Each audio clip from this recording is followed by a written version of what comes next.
which I love. It's so tactile, and I love the versatility of being able to offer my biscuits to your candle, to the flower. I just love that you're able to mix and match all the time, and these colors. I mean, really, it's such a pleasure. Présente cette fois-ci à ton open house, ce sont des animaux, donc la plupart sont en lisse tendue, donc c'est un aspect particulier du bronze qui peut faire penser à une sculpture classique, aussi bien des sculptures égyptiennes. Et je suis très heureuse de faire partie du choix pour l'open house. Tout est brodé à la main, absolument.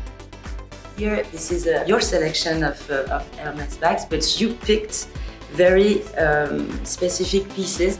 That most of them are completely vintage. So chic. It's so chic, and I love that it's vintage. And you know what? They're very well looked after.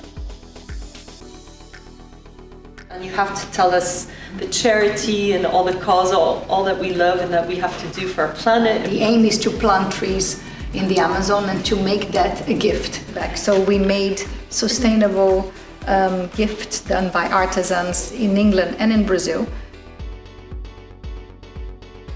This is in fact an old model, an old design from our workshop in Provence, and you can put a vase in it to have a flower. I think that somewhere in the house you have installed flowers and vase. Yes, and just the craftsmanship, how it's all weaved by hand, is extraordinary.